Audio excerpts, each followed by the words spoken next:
Imagine you are standing in a busy train station. You need to walk up to strangers and ask them to answer a few questions. Before you start, how many people do you think you will need to ask before 5 say yes? In a now classic study, my guest predicted she would need to ask 20. The actual number was 10. People were almost twice as likely to say yes as she expected.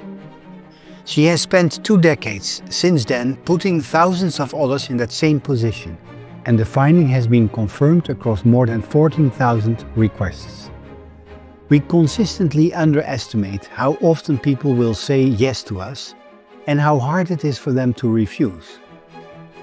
This is really about trust. We usually assume that when someone agrees to a request, they have thought it through and decided the person asking can be trusted. But my guest's research suggests something different. People often say yes in the moment because saying no is hard, not because they have decided to trust. The judgment about trust comes later, sometimes much later. And sometimes looking back, the trust they thought was there was never really there at all. Vanessa Bohns is the Braunstein Family Professor and Chair of Organizational Behavior at the ILR School at Cornell University. She's the author of You Have More Influence Than You Think, and her next book, Should I Say Something?, is out later this year.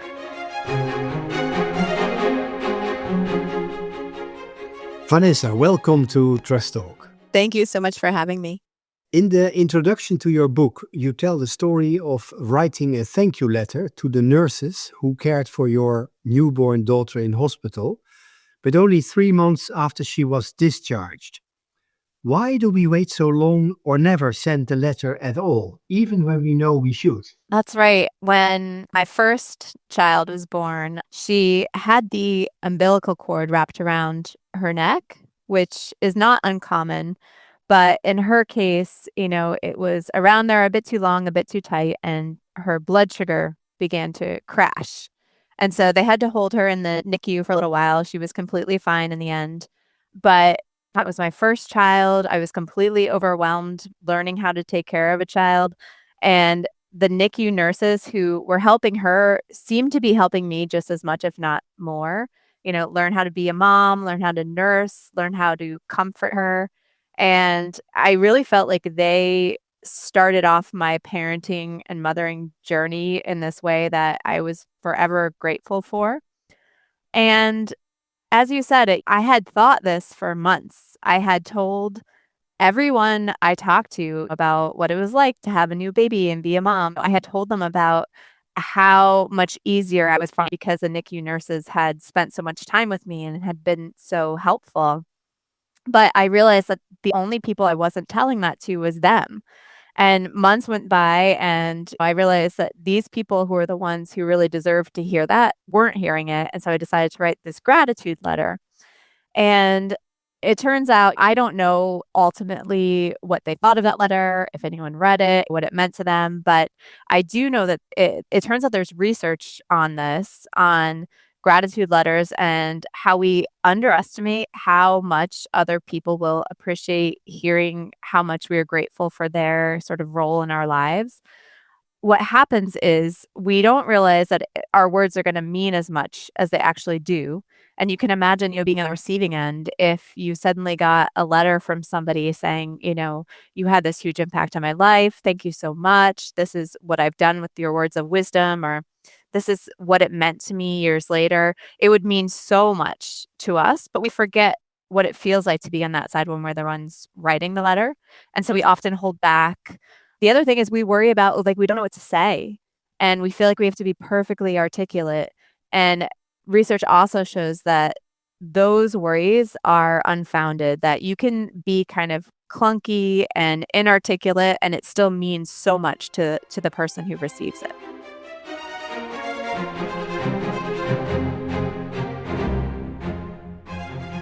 In your 2022 paper, you argue psychology should study not whether someone consented, but whether they felt they consented. Lewinsky called her relationship with Clinton consensual in 2014, then question that in 2018. Same facts, different feeling.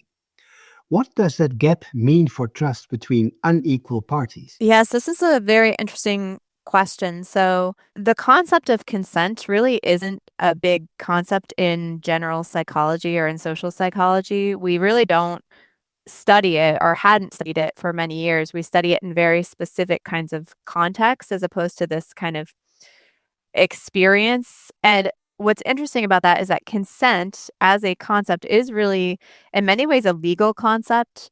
Consent is a thing that determines whether something was a crime or not. It determines whether a contract is valid if someone truly consented to something. And so most of what's been studied about consent is from this kind of external perspective, this idea of like, well, did the person have the information they needed to be able to make a decision to consent? Did the person, were they coerced into consenting or agreeing? And were they capable of consenting in that period of time? And my argument in that piece that you mentioned was that all those things are really important for determining, the legality of something. But even if something is legal, even if a contract is legal, even if a sexual interaction is considered legally consensual, the personal subjective feeling of it having not been consensual, of not feeling like you know what you agreed to, of not feeling like you had a choice, is still going to have very important downstream consequences about how we feel about the other party, how we feel in general, our general sort of sense of trust in the world and in interactions with different people. And that experience, because it is subjective, it means that it can change over time. And so the example of Monica Lewinsky, I like to use that example because she herself describes her relationship with Bill Clinton as consensual at one period of time, and then years later reflects on that experience and says, actually, looking back, I don't really feel like it was truly consensual as I consider the power dynamics between essentially the president of the United States and a young intern. And so when we think of how consent feels, we can sort of make space for the changing nature of consent. And I think since trust is the sort of main concept of interest here, it actually really need to get true buy-in and consent early on, because otherwise years later someone can look back and say, I feel really negatively about that interaction. I actually don't trust that person or that relationship.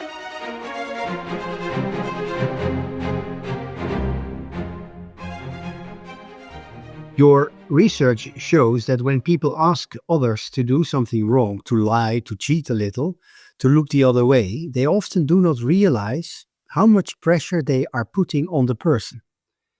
The person being asked feels it, the asker does not. What does that tell us about how corporate scandals actually unfold from the top down? Yeah, so my research shows that, when we ask people to do unethical things or things they may feel uncomfortable doing, that we don't realize that in that request comes a fair amount of social pressure. And you can imagine when there's a power dynamic, right? When you are the CEO of a company or you have actual sort of authority over another person, that pressure is exacerbated. And so in corporate scandals, we often see sort of the CEO or the authority figure who says like, well, it was just a suggestion. If they felt like it was wrong, they could have said no. When in fact, that is often not the case for the person in a lower position of power. And so you wind up with these dynamics where from the outside, it all seems obvious to observers that like that person was clearly calling the shots, but that person may say like, it really was not my responsibility. In your book, you tell the story of how Moody's lowered the credit ratings on subprime mortgage bundles, then raised them again the next day after Countrywide Financial, a US mortgage lender, complained. No new information, just a request. What does that case tell us about how institutional trust actually breaks down?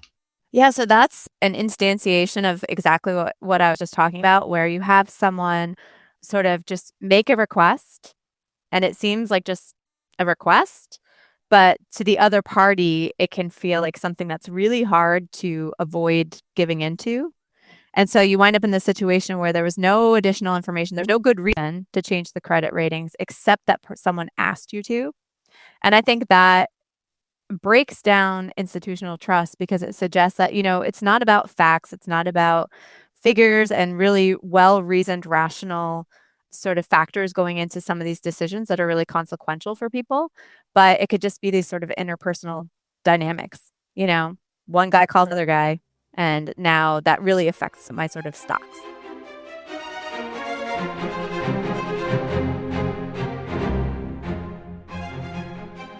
Your Yale Law Journal essay with Rosanna Sommers showed that people hand over their unlocked phones to a stranger far more readily than observers predict, even when told they can refuse. You argued that telling people their rights does not make them feel free to use them. What does that mean for the way institutions usually try to fix trust problems with more disclosure, more consent forms, more notices? Yeah, one of the things we found is that actually adding more information does make people feel more informed, and creating more sort of formal processes like consent forms and more sort of signatures also doesn't make people feel more like they truly have a choice, like they're truly consenting. And so this way of thinking about establishing consent, this sort of traditional, like, legalistic way, does not actually make people feel any more like they're consenting in that psychological way I was talking about before. In a recent piece in Harvard Business Review with Rachel Schlund and Rosanna Sommers, you offered a striking practical finding.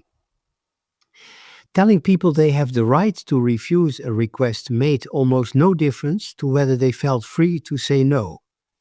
But telling them the actual words to use, just the phrase, "I'd rather not," made them feel much freer.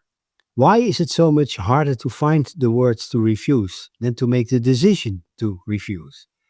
And what does that tell us about how thin the line really is between agreement that is genuinely free and agreement that is just compliance under pressure? Yeah, a big reason that people find it hard to say no when someone's asking them for something is that it's hard for us to find the words to say no. We don't just want to say no as much as we're encouraged to do that by self-help books. We want to explain. We don't want to offend the other person. We want to say no in a graceful way. And we often don't know how to find the words to be able to do that. And so what we showed was what if you actually give people the words, you ask them for something, you say, if you don't want to do this, here's a phrase you can use essentially to say no, that people feel more free to say no. And that doesn't mean they do it more, but it does mean that when they say yes, they feel like I actually had a choice in the matter.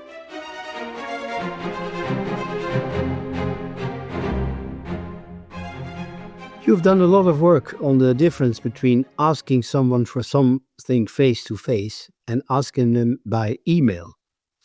Face to face, people are far more likely to say yes than the asker expects. Online, the pattern flips. We think our emails and messages will be more persuasive than they really are, when in fact they often go ignored. So much of our professional life and our political life has now moved to text.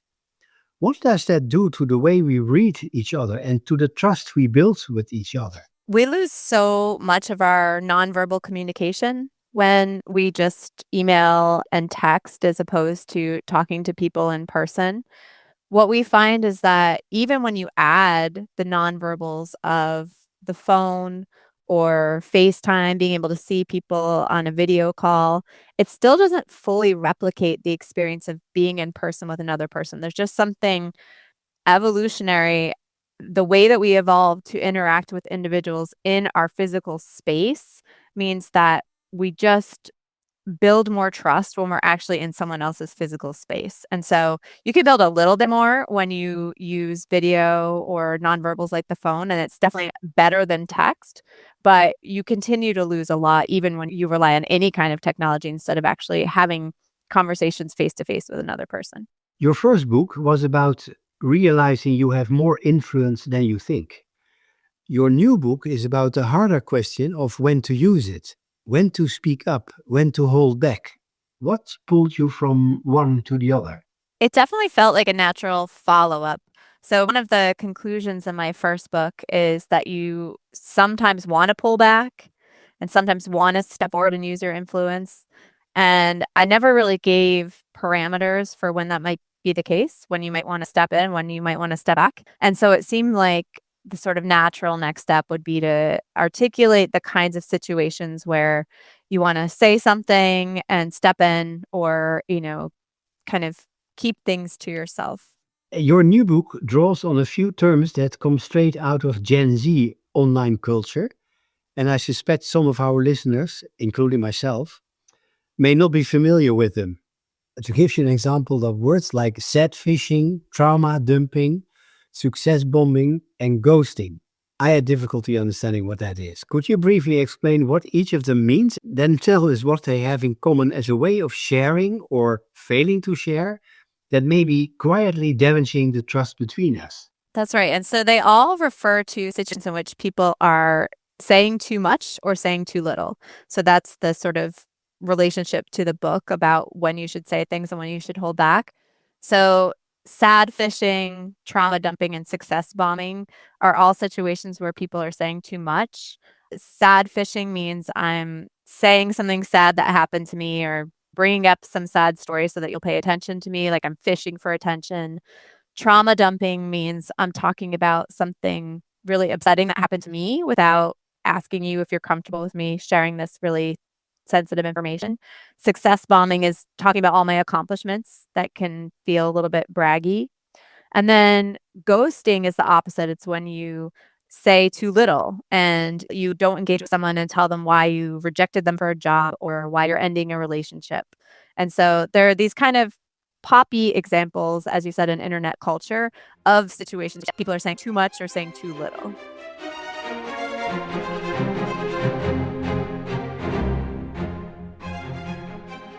You end the book with the line, quote, all of that unseen influence comes with a lot of unseen responsibility. If listeners take one thing from this conversation, what should that responsibility look like in practice on Monday morning? I think what I want people to be able to do is to really think about how their words are going to impact other people before they say them. So I know it sounds kind of simplistic, like think before you speak, but I think we often forget to do that and we assume that people let things roll off of them more than they actually do and don't hear us and don't continue to think about the things we say as much as they actually do. And so understanding that actually our words do have impacts. People continue to mull them over even, long after they've been said. Again, it's something that's been said before, but I love this sort of recommendation that I've heard many times that whatever you say, whatever you write, imagine it's like on the newspaper the next day for everybody to see. So I think to some extent having a little bit of that in the back of our mind is a useful way to think about how we interact with other people. In a casual suggestion from a senior person and a felt command in a junior person, who carries the moral weight? Does the law as it stands track that gap? I think there's often a lot of pressure put on the lower status person.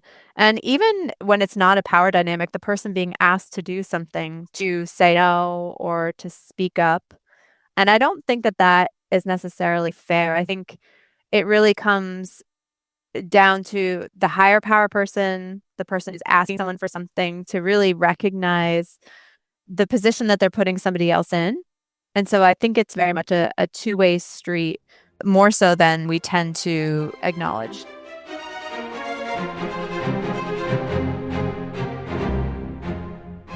What is the one finding from your own research that you find personally hardest to act on in your daily life? Definitely saying no. A lot of my research is about how hard it is to say no, and as much as I give other people advice on how to do it, I still struggle with it myself all the time. And what question about influence and consent would you most want a younger researcher to take up?